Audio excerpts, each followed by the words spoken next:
Another important aspect that will be built into the evaluation is attitudinal learning.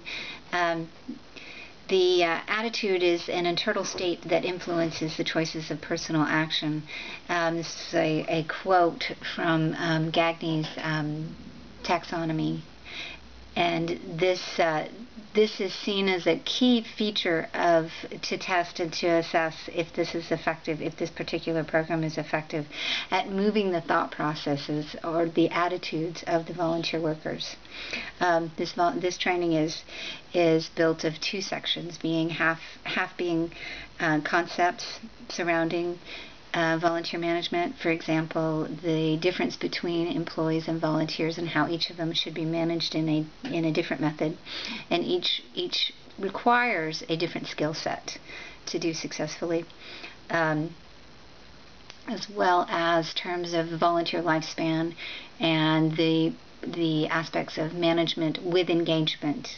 Those will figure prominently in the conceptual side of the training.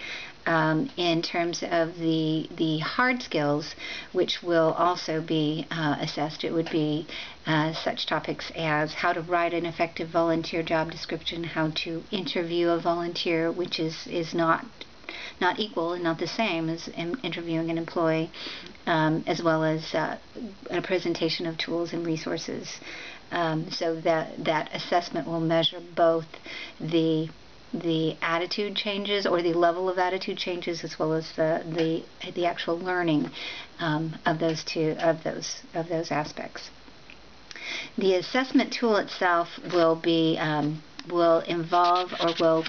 include a section that will ask participants to rate their level of agreement with certain statements that we are trying to promote within the training.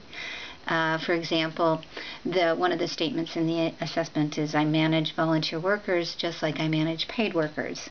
And then attendees before the training are asked to rate that statement on a scale of 1 to 10. And then the evaluation, the post-assessment, will see what that level of agreement is, and if we were successful at moving that marker.